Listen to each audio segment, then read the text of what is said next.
Saludos, viajeros del tiempo. Hoy Susurros del Pasado no va a limitarse a contarte una simple anécdota histórica, sino que te invitará a descender conmigo hasta los estratos más profundos de la mente humana, hasta las bases mismas de lo que implica ser un dios, un titán o un ser humano corriente. No se trata de un relato más, es una inmersión total en el imaginario de una de las culturas más enigmáticas y cautivadoras que ha existido. Te propongo acompañarme en este recorrido épico, un descenso hacia el origen del cosmos griego, donde la nada engendra el abismo y el abismo da nacimiento a la primera disputa por el dominio absoluto. Antes de que te acomodes por completo, te invito a tomarte un instante para dejar tu like en este video y suscribirte al canal, y cuéntame en los comentarios desde qué lugar del mundo me escuchas y qué hora marca tu reloj en este preciso momento. Siempre resulta fascinante descubrir quién se suma a esta travesía nocturna desde los rincones más lejanos del planeta. Yo soy Susurros del Pasado y mi propósito es que este relato te envuelva en una experiencia sonora única mientras te abandonas lentamente al sueño. Si la observamos superficialmente, la mitología griega podría parecer tan solo un conjunto de fábulas fantásticas sobre dioses que surcan el cielo, héroes de fuerza descomunal y criaturas monstruosas. Pero cuando apartamos esa primera capa de fantasía y nos detenemos a mirar con más detenimiento, descubrimos que cada mito es, en realidad, una respuesta profunda a las inquietudes más esenciales de la existencia. Es, en el fondo, la primera forma de filosofía. Los antiguos griegos no disponían de laboratorios ni de telescopios con los que examinar la realidad. Su gran instrumento intelectual fue el mito. A través de él intentaron dotar de sentido a un mundo caótico, y por medio de sus relatos buscaron responder a las mismas preguntas que hoy continúan acechándonos. ¿De dónde procedemos? La réplica se halla en el comienzo de todo, el caos primordial, un inmenso abismo del que brota cuanto existe. De ese vacío nacen Gea, la tierra, y Urano, el firmamento. Es un relato que habla de cómo se configura el universo a partir de la nada absoluta. Una explicación cosmogónica sobre el nacimiento de la luz y de las tinieblas, de los continentes y de los océanos. ¿Por qué hay mal en el mundo? Los griegos no lo atribuyeron a una figura demoníaca única, sino que lo ubicaron tanto en la naturaleza de los hombres como en las decisiones caprichosas de los dioses. La respuesta no se concentra en un solo mito, sino que se disemina como un tejido de significados a través de toda la tradición. Pensemos en la historia de Pandora, la primera mujer, cuyo acto de curiosidad desata todas las desdichas que aquejan a la humanidad, o en la presencia de divinidades primigenias como Némesis, la retribución, y Eris, la discordia. El mal no se presenta como un antagonista aislado del bien, sino como un elemento inseparable de la condición humana y de la propia estructura del cosmos. Y en cuanto al poder, ¿por qué tiende a corromper? Esta quizás sea la pregunta que con más fuerza resuena en los relatos sobre el origen griego del mundo. El mito de la creación es, en esencia, un estudio narrativo sobre la tiranía y la sublevación. La misma trama se repite una y otra vez. Urano, soberano original del cielo, teme a sus propios hijos y los confina. Su hijo Cronos lo destrona y se convierte en un gobernante todavía más obsesivo, llegando a devorar a su descendencia. Y por último, Zeus, que aunque impone un nuevo orden, ejerce también una autoridad absoluta, muchas veces impredecible, sobre dioses y mortales. A lo largo del relato examinaremos por qué Urano fue atacado por su propio hijo, por qué Cronos se tragó a su prole, y por qué Zeus, aun después de su triunfo, jamás consiguió librarse del espectro de la traición y de la revuelta. Porque en estas narraciones, en la ruptura entre padres e hijos, en la venganza de la madre tierra, en la crueldad y la astucia, se esconden los arquetipos mismos de nuestra organización social. El mito es el espejo donde los griegos se contemplaron, y si nosotros fijamos bien la mirada, también podemos descubrir nuestro propio reflejo en ese cristal antiguo. Estos mitos no aparecieron surgidos de la nada. Fueron el fruto de una comunidad que se transformaba sin cesar, y sus relatos evolucionaron junto con ella. Las versiones que hoy conocemos no conforman un libro único, ni una doctrina cerrada, como la de un texto sagrado. Se asemejan más bien a un mosaico ensamblado a lo largo de generaciones, donde cada poeta, filósofo y narrador fue añadiendo su tesela particular. Las fuentes que nos han llegado son numerosas, pero algunas resultan clave para comprender la cosmogonía. La figura fundamental es Hesíodo, un poeta que vivió en la antigua Grecia hacia el siglo VII antes de nuestra era. Su obra La Teogonía es el pilar de casi todo lo que vamos a recorrer. Hesíodo se convierte de algún modo en nuestro primer guía. Su poema traza un gigantesco árbol genealógico de deidades, una narración ordenada que explica cómo el universo pasa de un estado caótico a la estructura organizada del Olimpo. Sin la Teogonía solo tendríamos una colección de mitos dispersos, pero él consiguió entrelazarlos en un relato coherente. No obstante, Hesíodo no fue la única voz que dio forma a este universo mítico. Su contemporáneo Homero, el gran poeta épico, sembró en la Ilíada y en la Odisea innumerables referencias a los dioses y a sus historias, aunque de manera menos sistemática.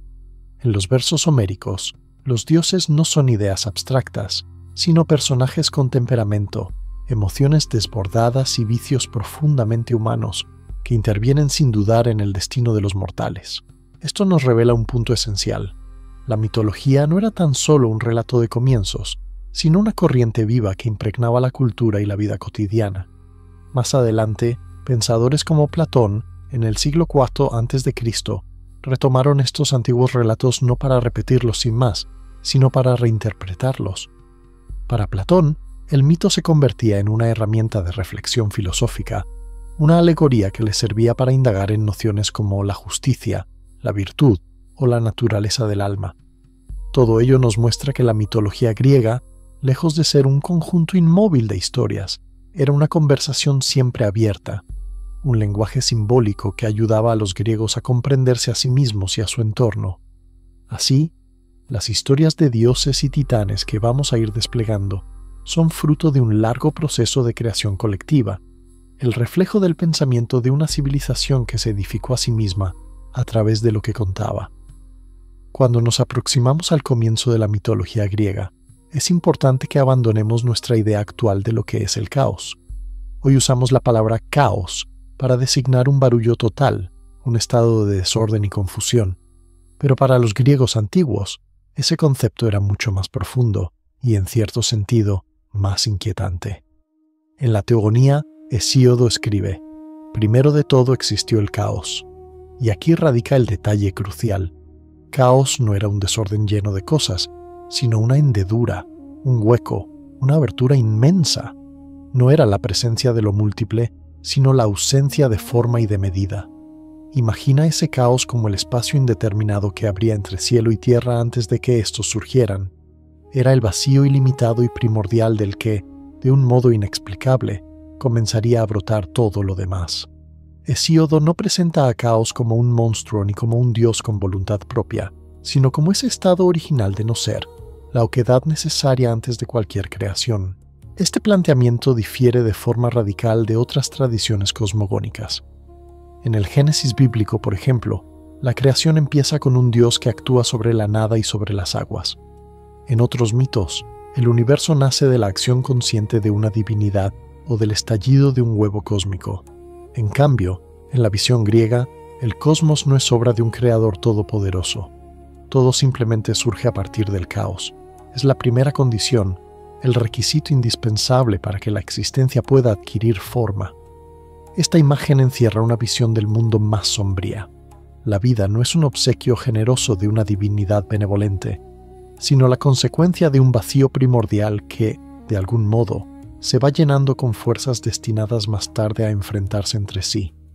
De modo que, cuando Hesíodo afirma que Caos fue lo primero, está articulando una intuición filosófica audaz. El punto de partida del universo no es el orden, sino el vacío. Es la nada la que pare a las primeras potencias del cosmos, preparando el terreno para la cadena de conflictos generacionales que se avecinan. Después de ese vasto y silencioso caos, lo primero que emerge no es un dios con intenciones propias, sino una fuerza elemental, la tierra misma. En la mitología griega, esa tierra es Gea. Hesíodo dice que, tras el caos, nació Gea, de amplio pecho, inamovible y firme, sostén de todos los inmortales que habitan las cumbres nevadas del Olimpo. Gea no es únicamente el suelo sobre el que caminamos, sino el arquetipo de la Madre Universal, el cimiento sobre el que se asienta toda forma de existencia. Sin ella, no hay sitio para nada ni para nadie. Es el soporte de la vida, la que hará brotar montañas, mares y con el tiempo, también dioses. Su naturaleza es doble. Por un lado, es una fuente inagotable de fertilidad, una diosa que nutre y alimenta todo lo que nace sobre su espalda. Es la protectora absoluta de su prole, el vientre primordial del que surgen las generaciones. Pero al mismo tiempo, Gea también encarna la fuerza inquebrantable del rencor y de la compensación. Cuando su primer consorte, Urano, decide encerrar a sus hijos más deformes, los cíclopes y los hecatonquiros, Gea siente un sufrimiento indescriptible. No se trata solo de un dolor emocional, sino de una herida metafísica en la propia sustancia de la tierra, una opresión que resuena en sus entrañas. Ese pesar la impulsa a actuar. Ella, que parecía ser la base inmóvil del universo, se transforma en la mente maestra de la primera gran conjura divina. Forja un arma, una hoz de pedernal, y busca a su hijo Cronos para que se convierta en el brazo ejecutor de su venganza contra el ultraje infligido a su descendencia. Ese aspecto rencoroso y protector es central en su figura. A diferencia de un dios que planifica su venganza por orgullo, la represalia de Gea es casi instintiva, visceral. Cuando la naturaleza es violentada, la naturaleza responde con violencia. Este es uno de los conceptos fundamentales de la cosmogonía griega. El orden del universo no se sostiene en un bien absoluto, sino en un frágil equilibrio de fuerzas. Cuando ese frágil balance se rompe, es Gea, la tierra misma, la que entra en acción para restaurarlo sin reparar en el precio. Junto a Gea surge también del caos otra fuerza elemental, el Tártaro. A menudo se lo describe como un lugar, pero en origen es una entidad primordial. Si Gea es la base firme y extensa del universo, el Tártaro es su contrario. Es el abismo sin fondo, la sombra más lejana, una cima tan profunda que está tan distante de la superficie terrestre como lo está el cielo por encima de ella. Hesíodo lo evoca con una imagen estremecedora. Si se dejara caer un yunque de bronce desde el cielo, tardaría 9 días y 9 noches en llegar a la tierra, y otras 9 jornadas idénticas para descender desde la tierra hasta el Tártaro. Esta escena nos da una idea de su inmensidad y de la separación radical que lo distingue del mundo de los vivos. En la cosmogonía griega, el Tártaro cumple 2 papeles al mismo tiempo. Por un lado, es una divinidad originaria que coexiste con el caos y con Gea, pero, sobre todo, es la prisión eterna, el foso de castigo a donde serán arrojados aquellos que desafíen el orden cósmico.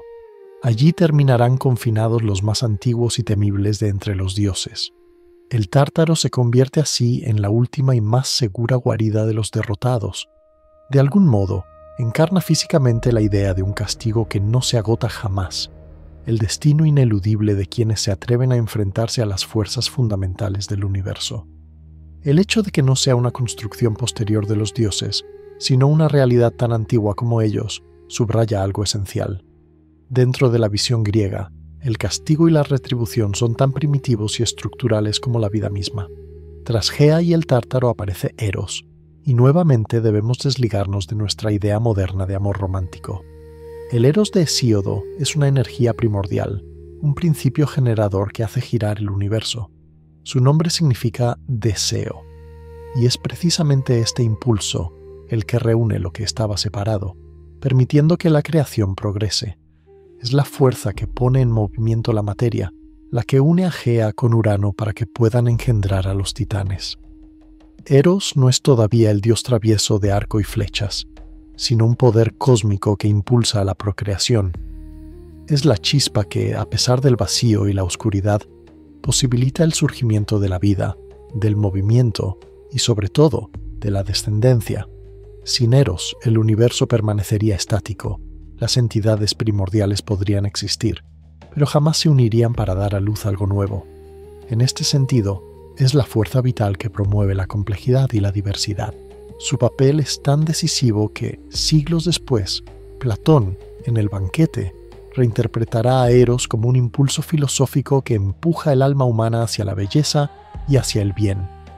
Ese Eros no solo anima mundos, sino que también inspira el ansia de superación en la humanidad. Por último, del caos nacen también Erebo y Nyx, encarnaciones de la oscuridad y de la noche. Erebo representa la tiniebla profunda, la penumbra del inframundo, un estado previo a cualquier atisbo de claridad. Nyx es la noche personificada, la sombra que lo envuelve todo. Ambos, en conjunto, describen una forma de existencia sin luz, un concepto que los griegos consideraban imprescindible. La oscuridad no es simplemente la carencia de luz, sino un poder con sustancia y con una voluntad misteriosa. De hecho, Nyx se cuenta entre las divinidades más temidas y respetadas de todo el panteón, hasta el mismo Zeus la mira con recelo. Hesíodo nos dice que la morada de la noche se halla en las profundidades del Tártaro y que de ella surgen numerosas divinidades sombrías y poderosas: Moros, el destino fatal; Keres, la muerte violenta; y las Moiras, las hilanderas del destino. Así, la oscuridad se convierte en la fuente de los conceptos más inquietantes que gobiernan la vida humana, poniendo de manifiesto que la luz, el día y el orden son, en este universo primordial, la excepción más que la norma. De este modo, del caos, de la nada, emergen 5 potencias originarias: Gea, la tierra, sostén de todo; el Tártaro, abismo y tormento; Eros, el impulso vital del deseo; y Erebo y Nyx, la penumbra y la noche. No son figuras amables, sino representaciones de los cimientos de un cosmos que se irá levantando entre choques, traiciones y disputas interminables por el poder. Tras la aparición de estos primeros seres primordiales, el universo seguía sumido en la penumbra, pero se produce un giro decisivo. De la unión entre Erebo, personificación de las tinieblas, y Nyx, la noche, nacen la luz y el día. De ese vínculo incestuoso surgen Éter, la luz del cielo, y Hemera, el día.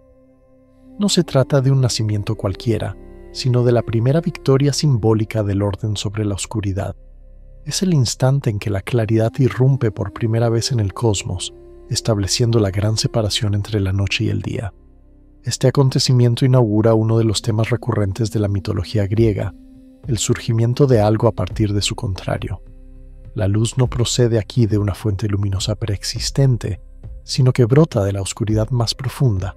Es un recordatorio de que, en el universo griego, los conceptos no flotan aislados, sino que dependen unos de otros. La luz solo tiene sentido si existe la noche, y el día solo es comprensible porque estuvo precedido por la oscuridad. Este nacimiento es también la primera señal de un universo que se expande y se complejiza a través de la interacción constante de fuerzas antagónicas.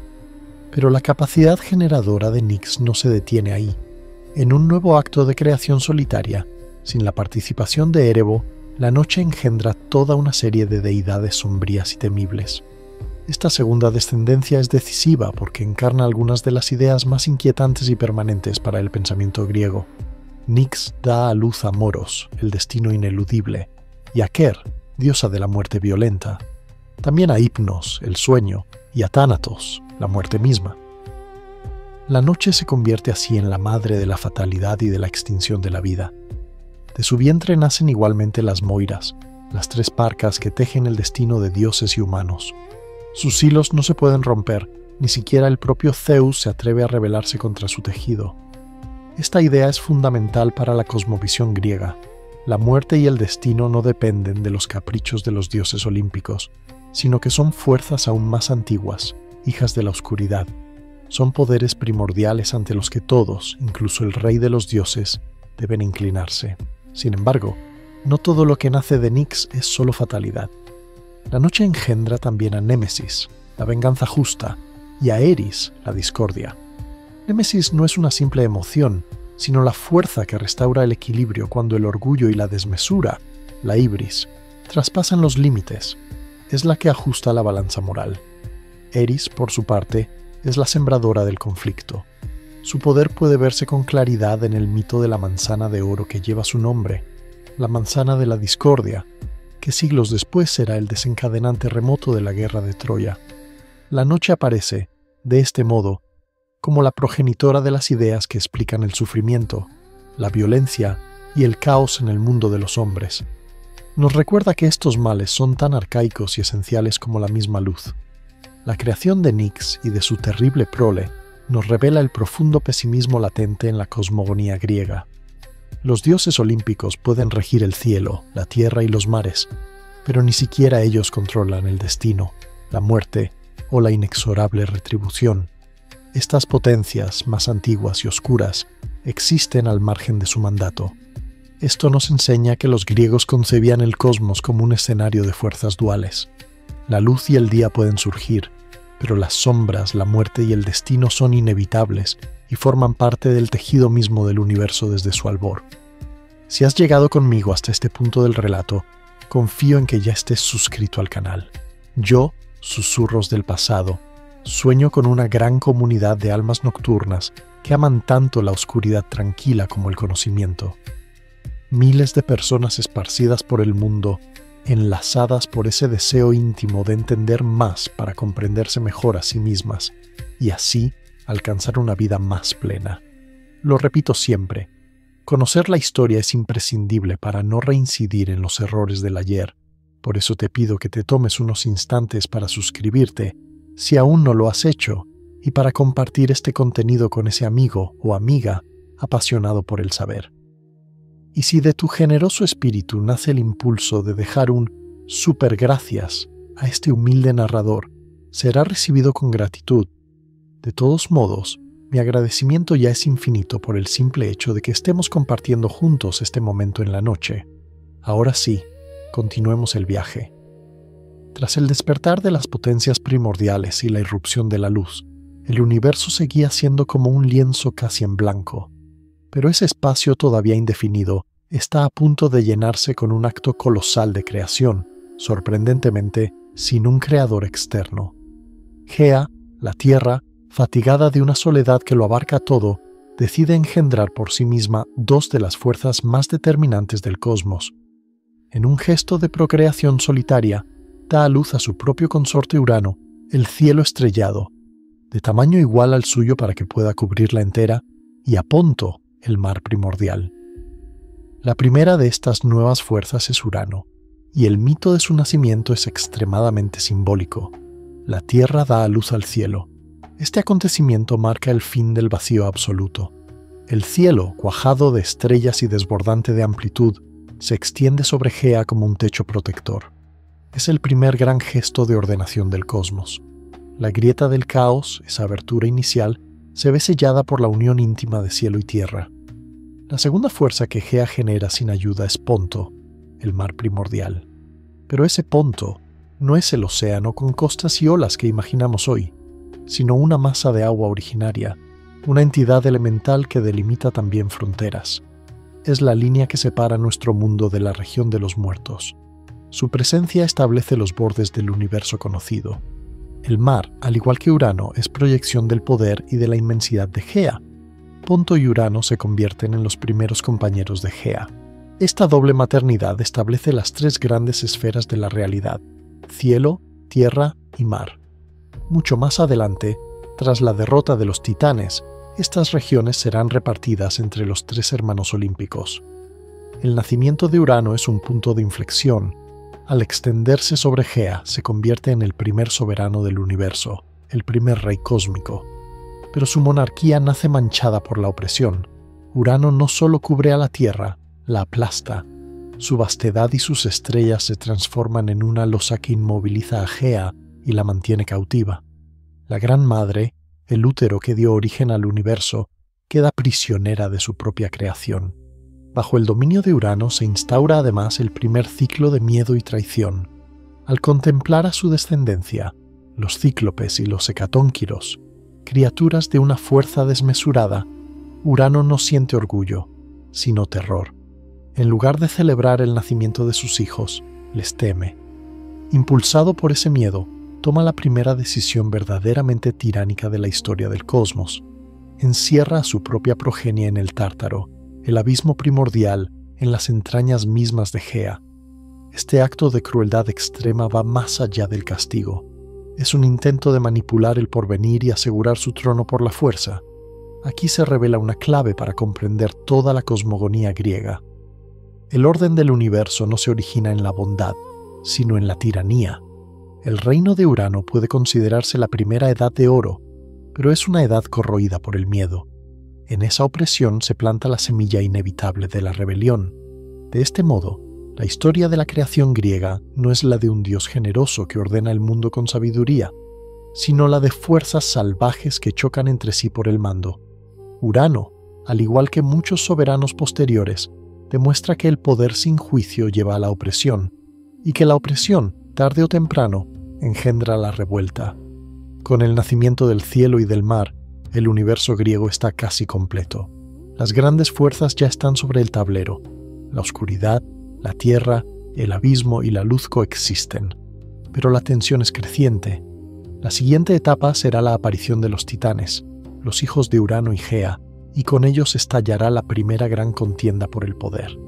El gobierno conjunto de Urano y Gea da lugar a una primera generación de dioses, una estirpe que será el origen del gran conflicto entre el cielo y la tierra. De su unión nacen 3 clases de seres, cada una más temible y contundente que la anterior. La primera progenie es la de los titanes, un grupo de 12 gigantes de belleza imponente y fuerza colosal.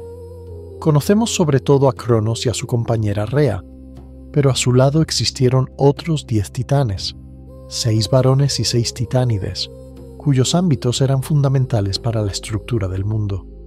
No se trataba de dioses olímpicos con funciones concretas como la guerra o la sabiduría, sino de personificaciones de principios primordiales y de fuerzas naturales. Océano, el mayor de los titanes, no era el mar en nuestro sentido, sino un río gigantesco que circundaba la Tierra entera, el límite entre el mundo de los mortales y el resto del cosmos, origen de todas las aguas dulces. Seo, titán de la inteligencia y de la visión penetrante, simbolizaba la mente inquisitiva capaz de ver más allá.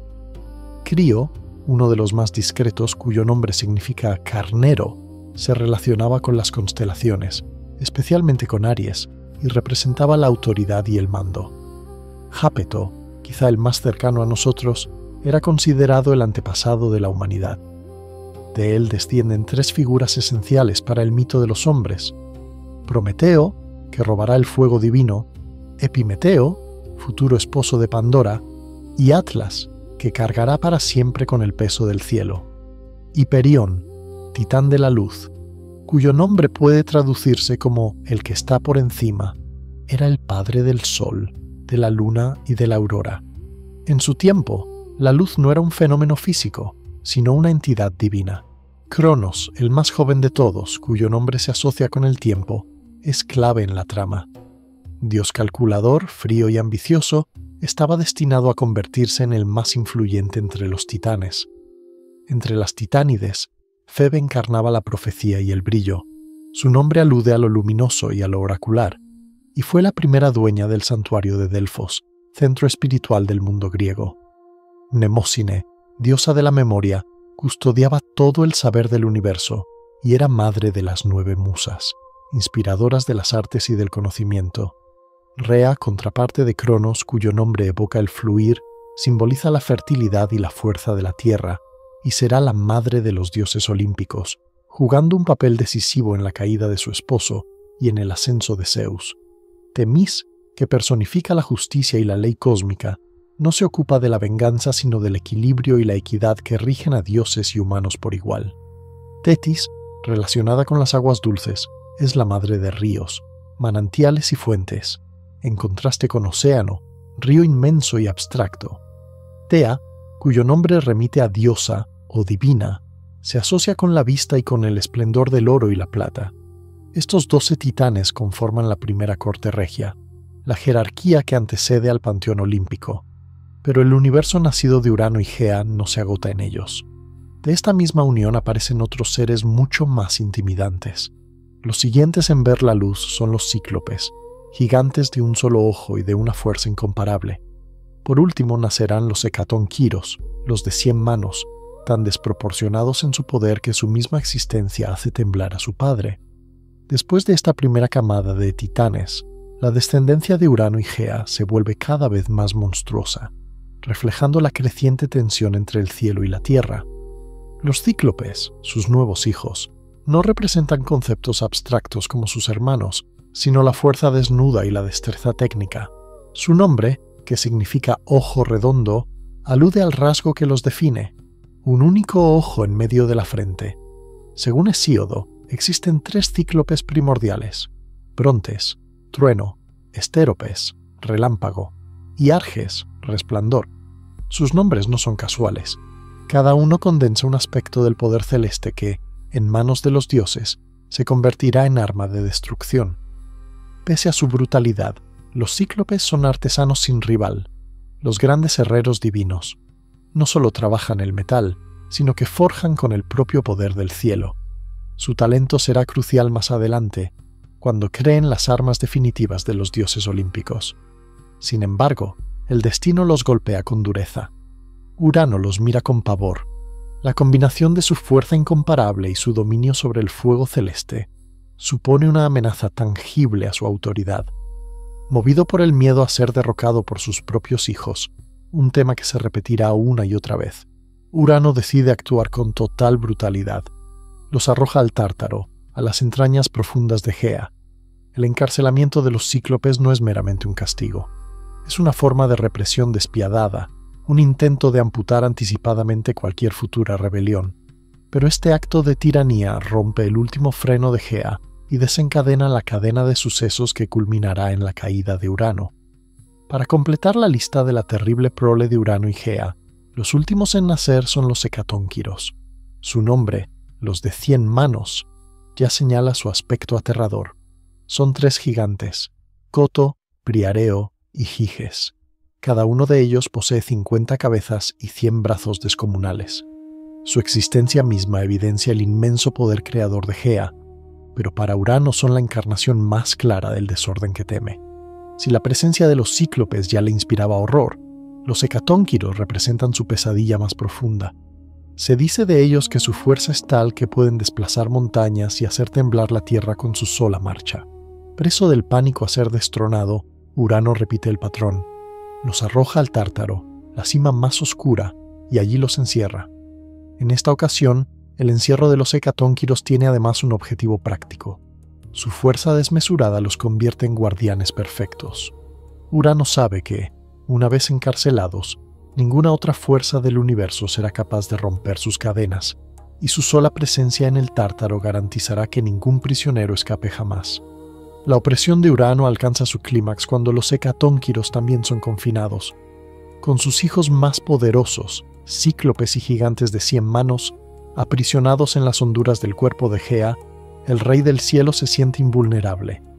Cree haber sellado para siempre cualquier posibilidad de revuelta, pero su confianza no es más que una ilusión. El sufrimiento de Gea por el cautiverio de sus hijos es tan grande que se transforma en un deseo irrefrenable de revancha.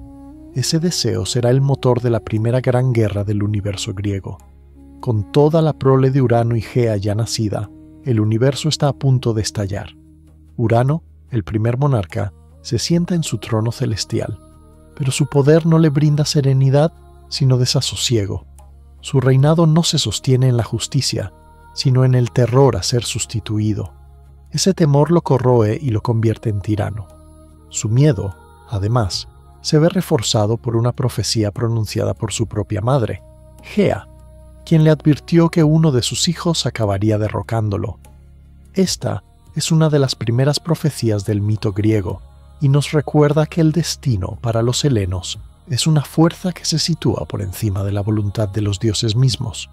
El anuncio del derrocamiento se repetirá como un eco en la historia divina. Consumido por el pánico, Urano toma la decisión más cruel. Encierra a sus hijos más poderosos, cíclopes y hecatónquiros, en el lugar más seguro y más oscuro imaginable, el Tártaro.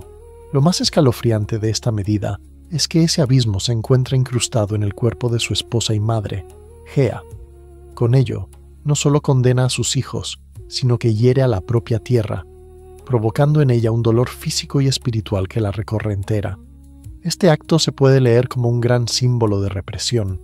Encerrar a los hijos dentro del Tártaro, dentro del cuerpo de Gea, equivale a reprimir la creatividad, la potencia y el futuro que él mismo ha generado. Urano se convierte en la imagen de una autoridad inmóvil, que se niega a ceder espacio a la siguiente generación.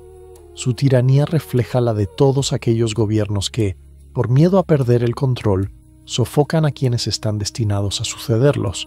Pero su violencia tiene consecuencias profundas. El dolor de Gea se vuelve insoportable.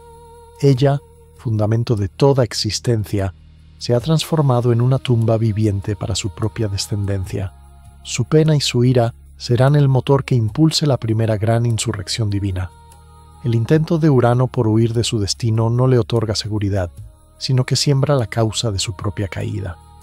En su afán por evitar la profecía, la cumple. Así establece un patrón que se repetirá en la vida de su hijo Cronos y de su nieto Zeus. La tiranía de Urano no solo le da una aparente seguridad, sino que también pone en manos de sus enemigos el arma que se volverá contra él. La opresión no podía perpetuarse eternamente. Su decisión de sepultar a sus hijos en las profundidades de Gea hiere a la propia tierra en su núcleo más profundo. Gea, madre de todo, siente un peso insoportable, una opresión que ya no está dispuesta a tolerar. Esa ira se transforma en un plan paciente para derribar a su marido despótico.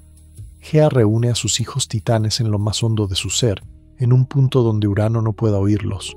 Con el corazón desgarrado les confiesa su sufrimiento.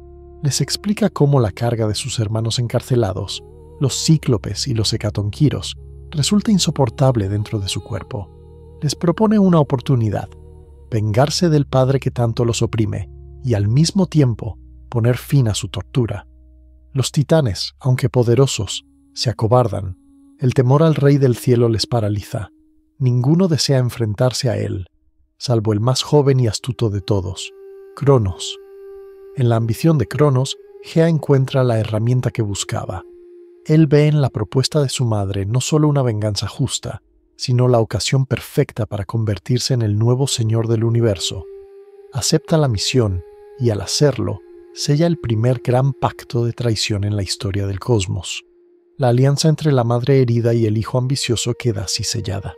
Gea, con su sabiduría antigua y su fuerza, forja el instrumento que decidirá la suerte de Urano. De la roca más dura de la tierra talla una hoz de pedernal, un arma tan afilada que puede desgarrar incluso la esencia de un dios. No es una herramienta de labor agrícola cualquiera, sino un arma de guerra primordial, creada para herir lo divino y separar lo que ha estado unido desde el origen del tiempo. El pedernal, un material de connotaciones rituales y casi mágicas para los antiguos griegos, es el soporte ideal para este instrumento sacrificial. Gea lo transforma en el medio con el que su hijo llevará a cabo el parricidio. La hoz se convierte en la materialización de la ira de la tierra, en el símbolo de la rebelión que se gesta en sus entrañas. La ocasión llega cuando Urano desciende en la noche para unirse a Gea. Confiado en su invulnerabilidad, ajeno por completo a la conspiración, se entrega al acto de amor. En ese preciso momento, desde la penumbra, Cronos surge empuñando la terrible hoz de pedernal. Sin vacilación, castra a su padre, separando para siempre el cielo de la tierra.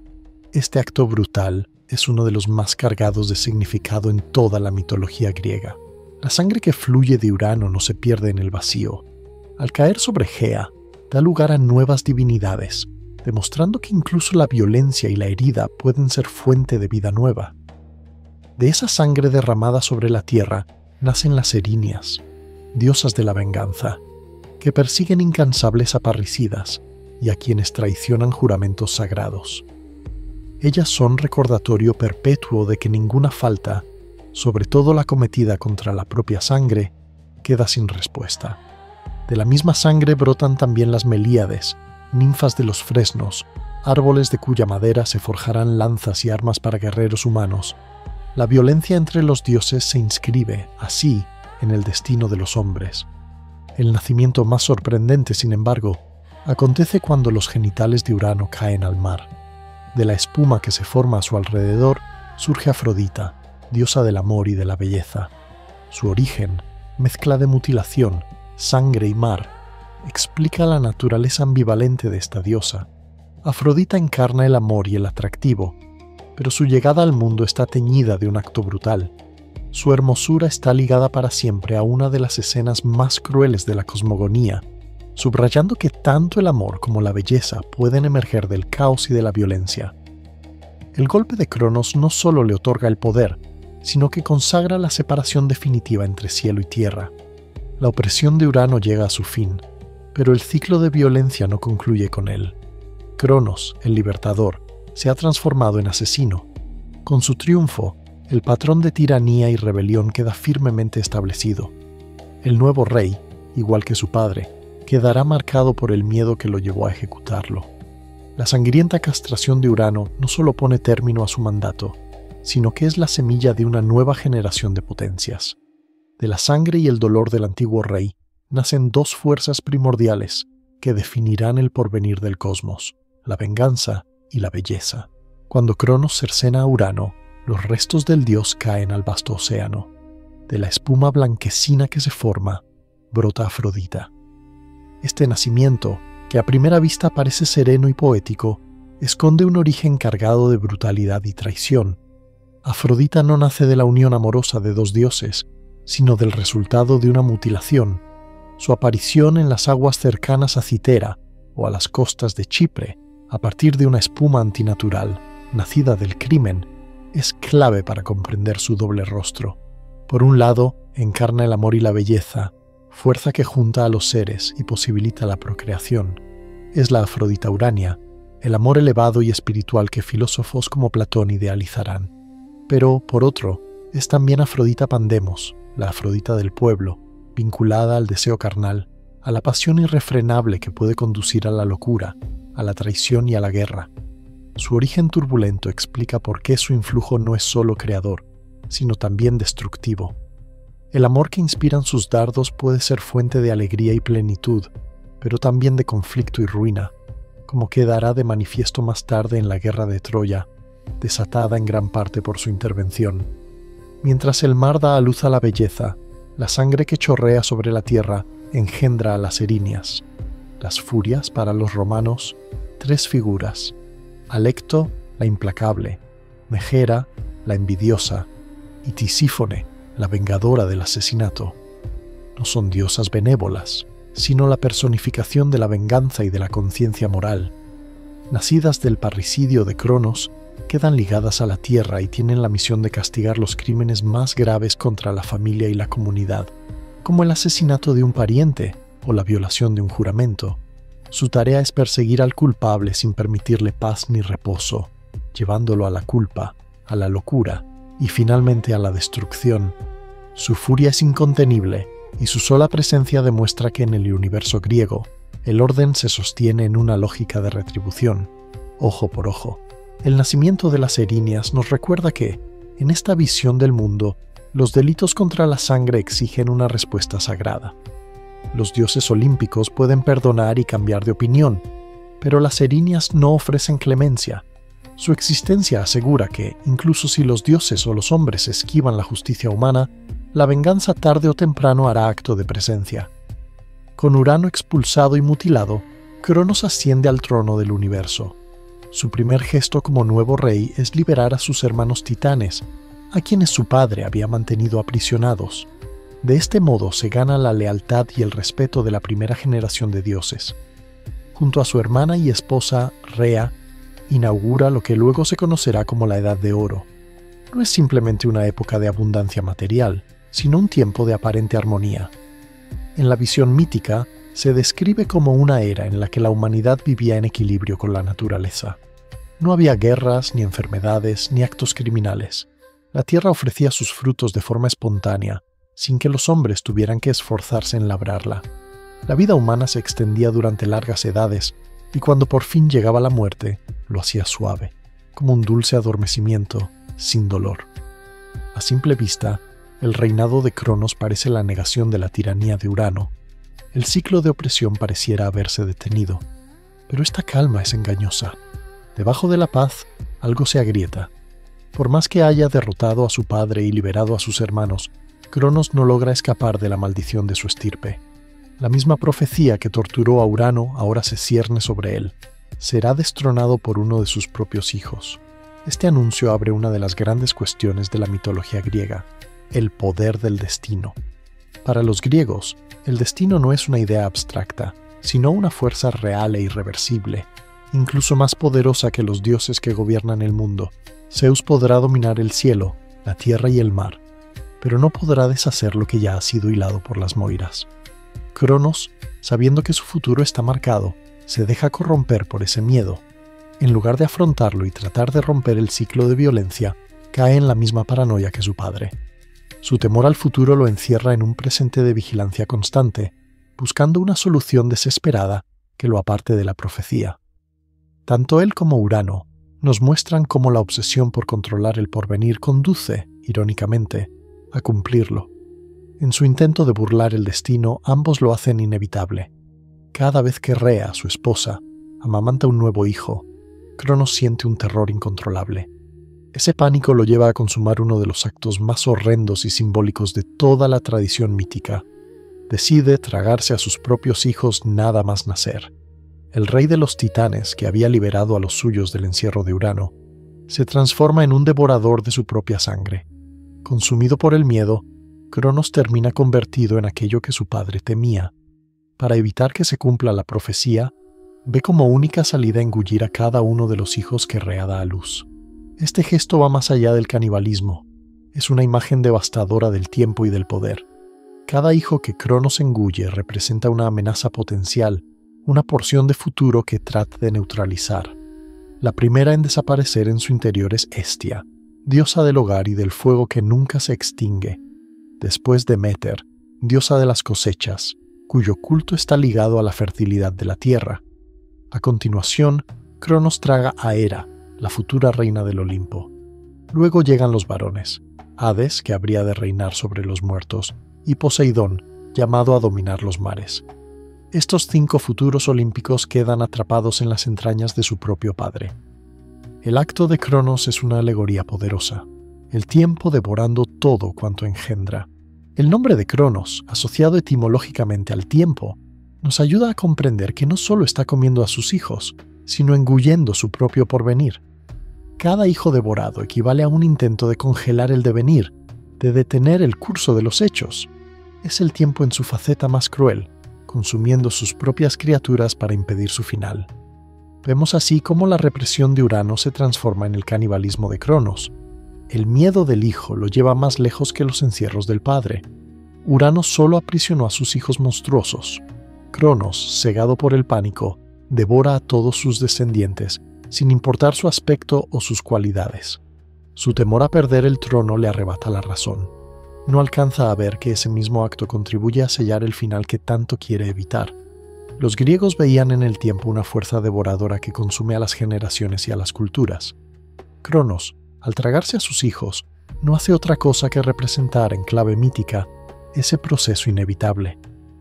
Rea, la esposa de Cronos, se siente desgarrada. Ver cómo su compañero se traga uno tras otro a sus hijos recién nacidos la sume en la más profunda desesperación. Hestia, Deméter, Hera, Hades y Poseidón ya han sido engullidos. Falta el 6º hijo, Zeus, a punto de llegar al mundo, y ella no soporta la idea de verlo correr la misma suerte. En su angustia, acude a su madre Gea en busca de consejo y ayuda. Gea, que también sufre por sus nietos, y por ver repetirse la espiral de tiranía en una nueva generación, diseña un plan atrevido. Cuando Rea siente que el parto se aproxima, se refugia en la cueva más escondida del monte Ida, en Creta. Lejos de la mirada desconfiada y recelosa de Cronos, allí da a luz a Zeus. Cuando Cronos llega, impaciente por tragarse a su 6º hijo, Rea le entrega un bulto envuelto en pañales, una gran piedra que Gea le ha proporcionado y que Rea ha cubierto cuidadosamente, imitando la forma de un bebé.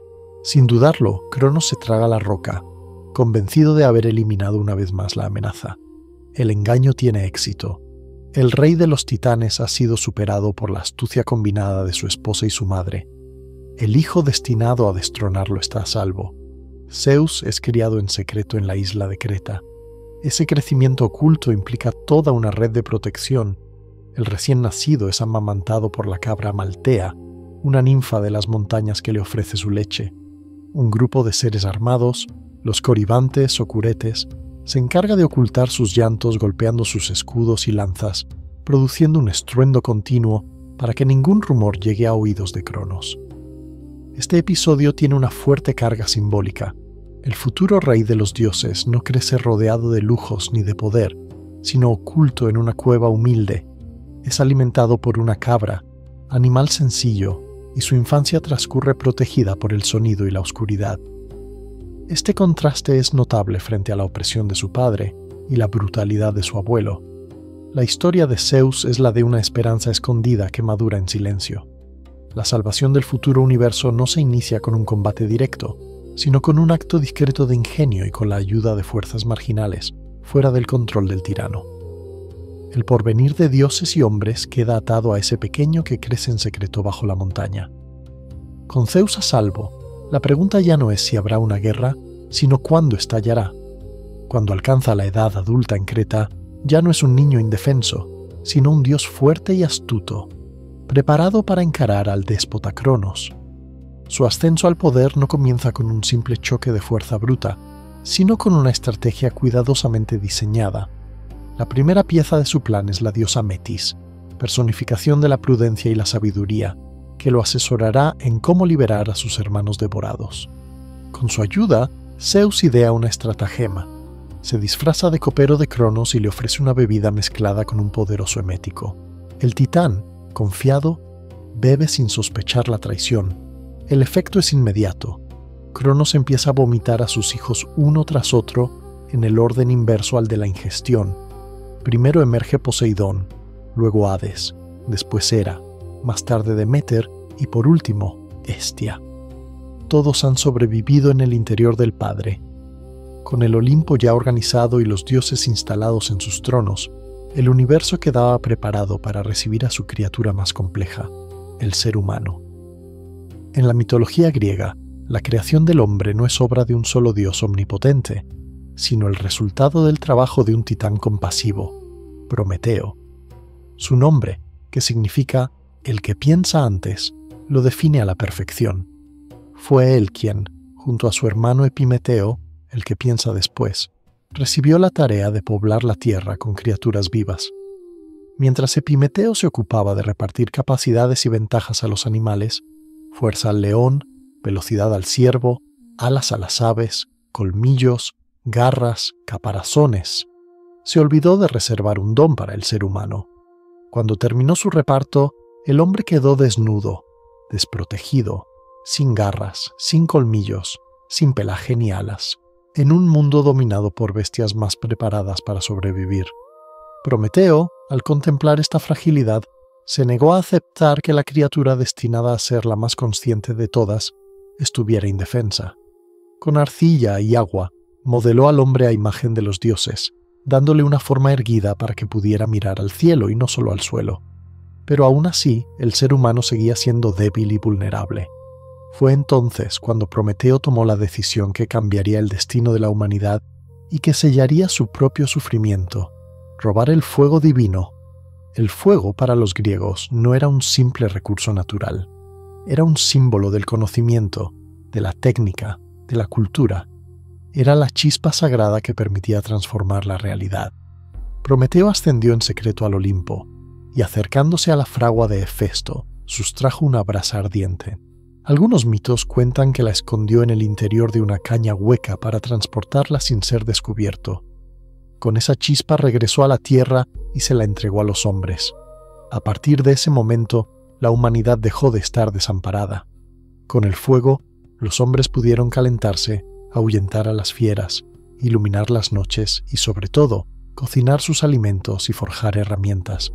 Este dominio del fuego supuso el nacimiento de la técnica, de la metalurgia, de la arquitectura y, en última instancia, del pensamiento reflexivo.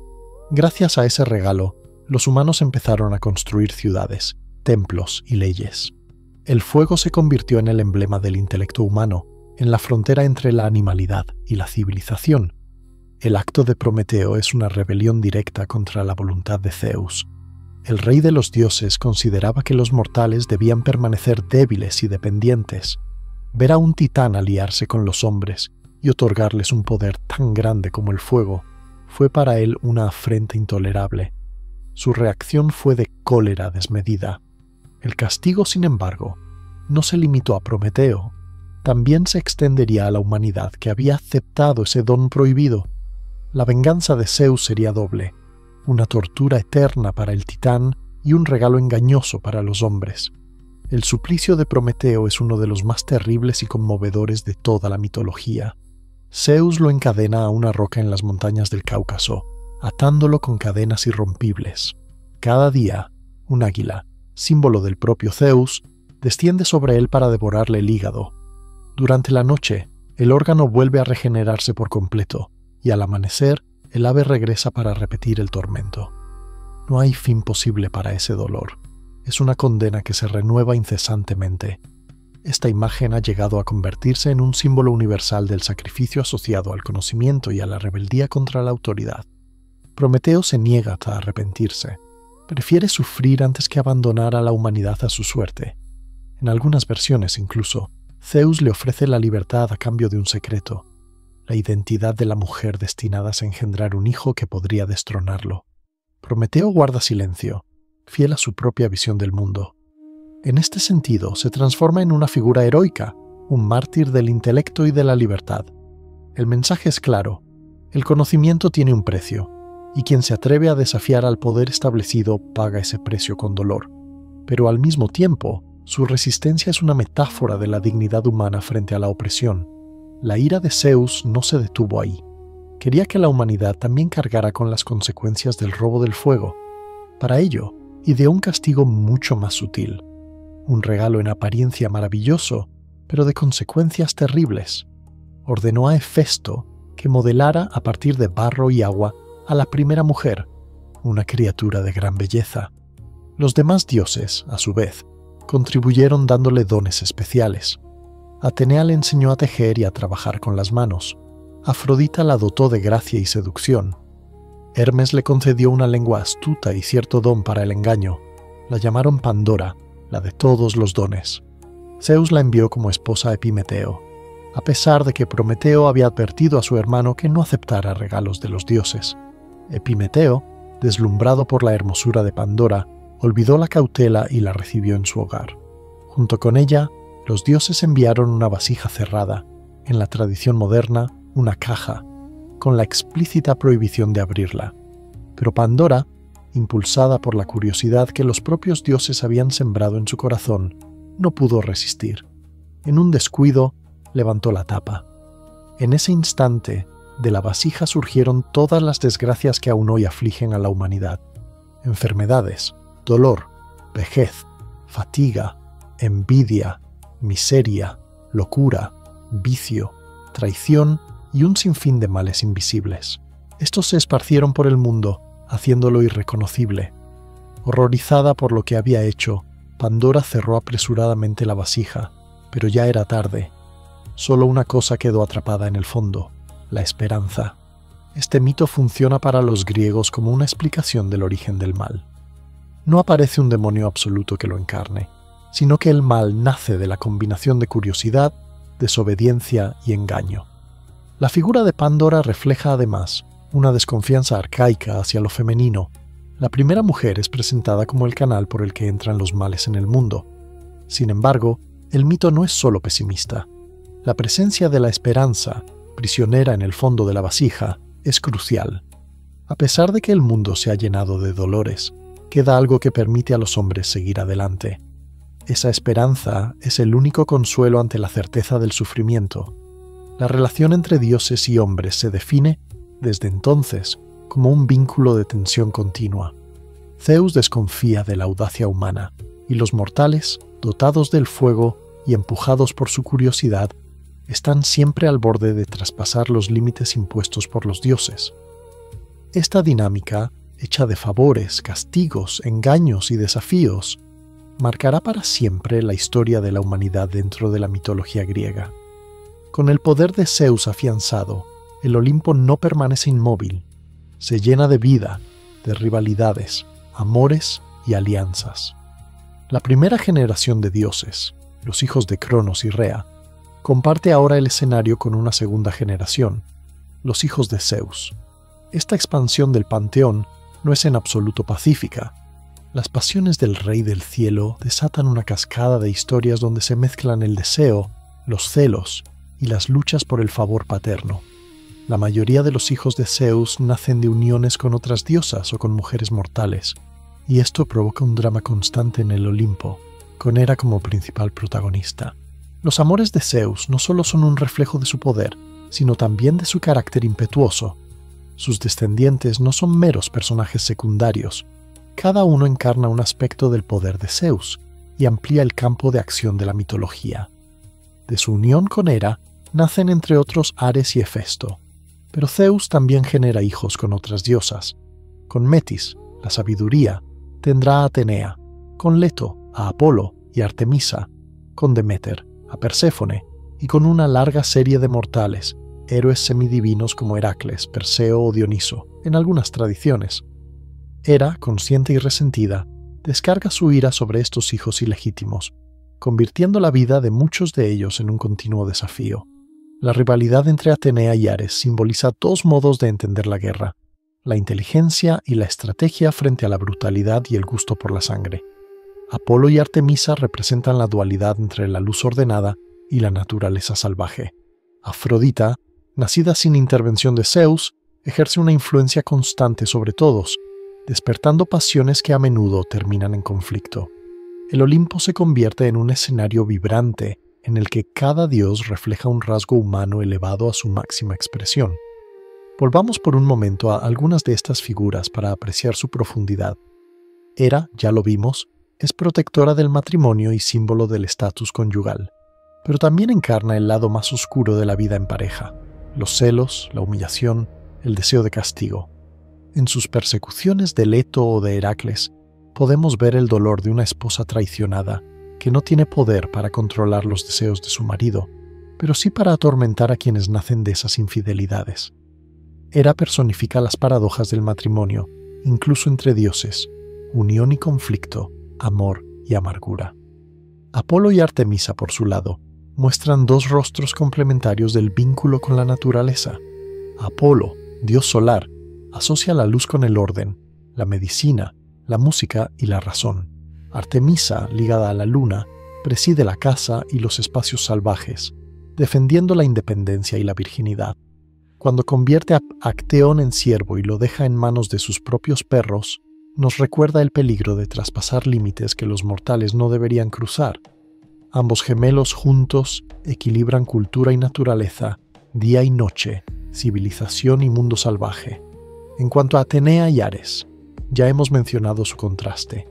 Atenea nace de la cabeza de Zeus, fruto de la unión del dios con Metis, a quien devora por miedo a un hijo que pudiera destronarlo. De esa extraña gestación surge una diosa que no solo domina el arte de la guerra, sino también la artesanía, la política y el razonamiento. Es la patrona de Atenas, y su temple indica que la verdadera fuerza no se mide solo en músculos, sino en capacidad de planificación. Ares, en cambio, nace de la unión legítima de Zeus y Hera y encarna lo opuesto: violencia, arrebato, destrucción sin propósito. Su poca popularidad entre los dioses, incluso su propio padre lo desprecia, evidencia que, para la sensibilidad griega, la guerra sin razón ni justicia es detestable. El matrimonio entre Hefesto y Afrodita, por otro lado, ilustra otro tipo de contraste. Hefesto, cojo y poco agraciado, es expulsado del Olimpo en algunas versiones por su madre Hera, avergonzada de su fealdad. Pero su trabajo es insustituible. De su fragua surgen las armas más poderosas del cosmos, las armaduras de héroes y los objetos mágicos que pueblan los mitos. Afrodita, por el contrario, es la personificación de la belleza irresistible. Zeus, temiendo que todos los dioses se pelearan por ella, decide casarla con el menos probable de los esposos, el artesano deformado. La unión es desdichada. Afrodita toma como amante a Ares, y cuando Hefesto lo descubre, fabrica una red invisible para atraparlos en pleno acto y exponerlos a la burla del resto del Olimpo. Este episodio nos habla de la tensión permanente entre trabajo y deseo, entre mérito silencioso y atracción superficial. Hermes y Dioniso, como ya hemos visto en parte, completan las grandes figuras del panteón. Hermes, siempre en movimiento, es el dios de la comunicación en todas sus formas. Mensajero divino, protector de comerciantes y de viajeros, pero también de ladrones y tramposos. Es el ingenio personificado, capaz de salir airoso de cualquier situación gracias a su palabra y a su astucia. Dioniso, en cambio, representa lo contrario del orden apolíneo: el vino, la locura, la ruptura de las normas. Su culto, lleno de danzas extáticas y de máscaras, desemboca en la invención del teatro. Mientras Apolo preside el equilibrio y la medida, Dioniso muestra la otra mitad del alma humana, aquello que necesita desbordarse, olvidar las reglas y experimentar la libertad total, aunque eso conlleve riesgos. Con este mosaico de dioses, el Olimpo queda completo. No es un sistema perfecto ni armonioso, sino un organismo vivo, lleno de pasiones, conflictos y alianzas cambiantes. A través de los dioses, los griegos proyectan sus propias contradicciones y las elevan al cielo, otorgándoles forma y relato. Sin embargo, el mundo no está aún plenamente ordenado. Aunque los titanes han sido vencidos y los grandes monstruos confinados, la tierra sigue albergando criaturas salvajes, enigmas y amenazas. Es aquí donde entra en escena una nueva categoría de figuras: los héroes. La era de los héroes constituye un puente entre lo divino y lo humano. A diferencia de los dioses, los héroes son mortales o semimortales, pero tienen sangre divina en sus venas. Son hijos de un dios y un mortal, o descendientes de linajes mezclados. Su existencia marca un cambio en la narrativa. Ya no son los dioses quienes resuelven directamente todos los conflictos, sino que delegan parte de su lucha a estos intermediarios. Heracles es el más famoso de todos. Hijo de Zeus y de la mortal Alcmena, su vida está marcada desde el principio por los celos de Hera, que intenta destruirlo incluso cuando aún es un bebé. Más tarde, esa misma hostilidad lo conducirá a cometer un crimen terrible. Enloquecido por un ataque de furia inducido por la diosa, mata a su propia familia. En castigo, debe cumplir 12 trabajos ordenados por el rey Euristeo. Estos trabajos lo llevan a recorrer el mundo y a enfrentarse con monstruos que son residuos de la era primordial: la hidra de Lerna, el león de Nemea, el jabalí de Erimanto, las aves estinfálidas, el perro cerbero del Hades, entre otros. Cada hazaña de Heracles no es solo una prueba personal, sino un paso más en la tarea de limpiar el mundo de peligros antiguos y preparar así un espacio más seguro para la humanidad. Perseo, otro héroe hijo de Zeus, tiene como misión vencer a Medusa, una de las 3 gorgonas, capaz de petrificar con la mirada. Con la ayuda de los dioses recibe sandalias aladas de Hermes, un casco de invisibilidad de Hades y un escudo pulido de Atenea. Usando este escudo como espejo para no mirar directamente a Medusa, logra decapitarla. De su sangre nacerán criaturas nuevas como el caballo alado Pegaso. Perseo rescata también a Andrómeda, encadenada a una roca como sacrificio a un monstruo marino.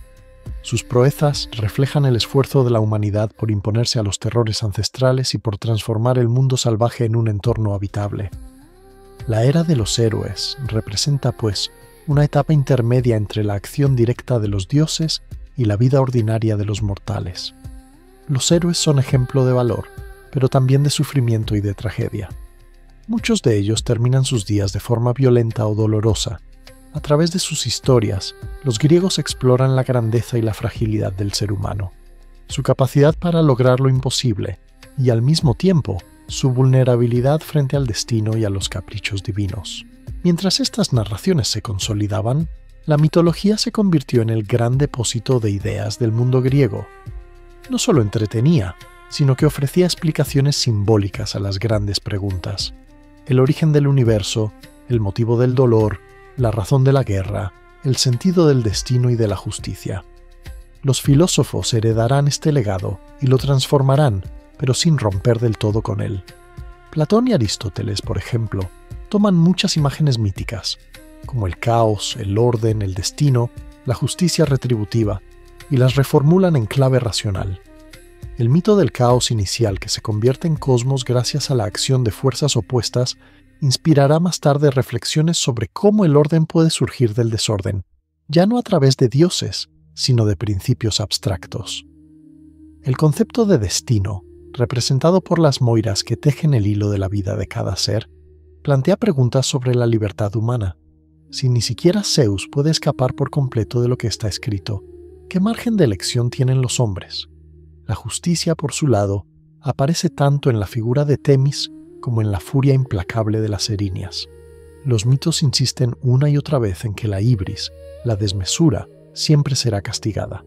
Quien se cree por encima de dioses y leyes, tarde o temprano, sufrirá la caída. Estos relatos sirven de base moral y filosófica. No son tratados sistemáticos, pero sí laboratorios de ideas donde se ensayan respuestas narrativas a los dilemas de la existencia. El mito de Prometeo nos habla del precio del progreso, el de Pandora, del origen del sufrimiento y del papel ambiguo de la curiosidad, el de Hércules, del valor del esfuerzo y del sacrificio, el de Edipo, que no hemos desarrollado aquí, pero que forma parte de este mismo tejido, del intento vano de escapar al propio destino.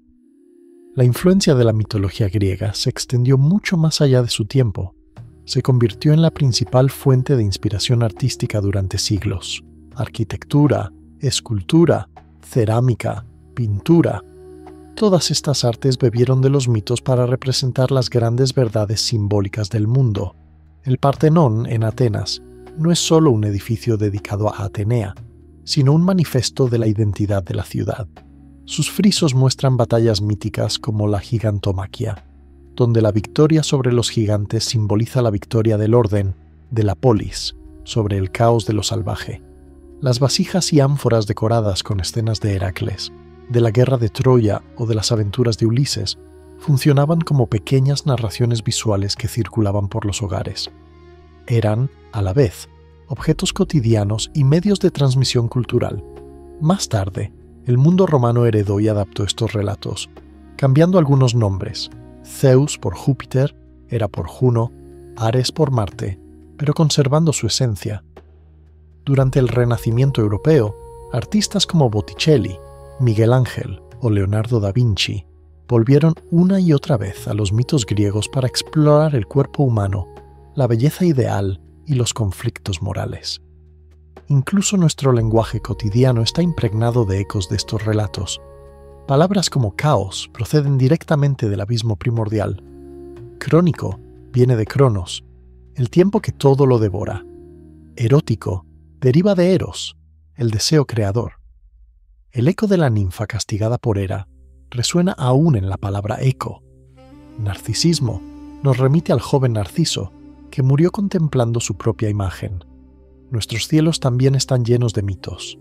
Planetas y constelaciones llevan nombres de dioses y héroes: Orión, Andrómeda, Perseo, Hércules. La noche estrellada es como un libro de mitología abierto sobre nuestras cabezas. Y sin embargo, lo que hace que estos mitos sigan vivos no es solo su presencia en el arte o en el lenguaje, sino su capacidad para hablar de nuestros conflictos internos. La cosmogonía griega es un interminable ciclo de tensiones entre padres e hijos, entre poder y miedo, entre orden y caos. Urano, Cronos y Zeus, cada uno a su manera, representan la tentación de aferrarse al poder y el miedo obsesivo a perderlo. La lección que se desprende es clara: el poder absoluto tiende a engendrar tiranía, y la tiranía termina provocando la rebelión. Los dioses griegos no son modelos de perfección moral. Aman, odian, mienten, castigan, se equivocan. Reflejan aspectos de nosotros mismos llevados al extremo. Hera, consumida por los celos; Ares, por la violencia; Afrodita, por el deseo; Atenea, por la razón calculadora; Zeus, por la ambición y el orgullo.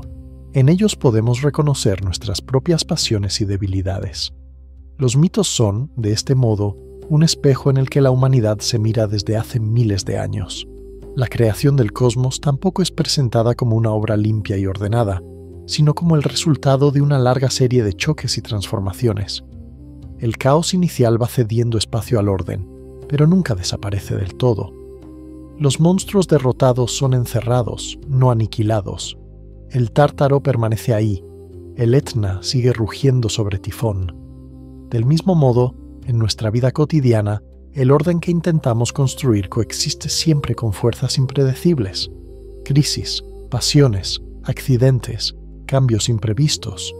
La gigantomaquia, donde los dioses solo pueden vencer a los gigantes con ayuda de un héroe mortal, nos recuerda una idea esencial: Incluso en un universo gobernado por potencias superiores, la humanidad tiene un papel insustituible. Los dioses necesitan de los hombres, igual que los hombres invocan a los dioses. Es una relación de dependencia mutua, de admiración y temor al mismo tiempo. Al final, la mitología griega no pertenece únicamente al pasado, es un conjunto de símbolos que siguen iluminando nuestro presente. Las luchas por el poder, los dilemas morales, el choque entre razón y deseo, la búsqueda de sentido en un mundo incierto. Todo ello está ya contenido en estos relatos antiguos. Por eso, cuando volvemos a ellos, no estamos simplemente leyendo historias sobre dioses lejanos, sino releyendo, una vez más, nuestra propia condición humana. Y así, tras este largo viaje que nos ha llevado desde el caos primordial hasta el Olimpo, desde la creación de los dioses hasta el surgimiento de los héroes y de la humanidad, podemos ver la cosmogonía griega como lo que es, no solo una narración fabulosa, sino una reflexión profunda sobre quiénes somos, por qué sufrimos, por qué luchamos y qué esperamos encontrar en medio de un universo que a menudo parece caótico. Cuando pienses en estos mitos, no los veas como un simple cuento para niños ni como una curiosidad arqueológica. Míralos como un espejo milenario en el que generaciones enteras se han mirado antes que tú. El eco de sus voces resuena todavía en nuestras historias, en nuestro cine, en nuestra literatura e incluso en nuestros sueños más íntimos. Susurros del pasado espera que este relato te haya acompañado, que sus palabras te hayan arrullado mientras recorres con la imaginación montes, mares y cielos antiguos. Esta es la voz que te guía en tus noches de insomnio, tu compañero silencioso mientras el resto del mundo duerme. Si este viaje por la mitología griega te ha gustado, te invito a dejar tu like y a suscribirte para formar parte de esta comunidad nocturna y curiosa. Comparte este relato con quien sabes que ama el conocimiento y las buenas historias. Gracias por dejarme entrar en tu noche, por escuchar hasta el último susurro. Aquí se despide, por ahora, Susurros del Pasado. Hasta la próxima aventura.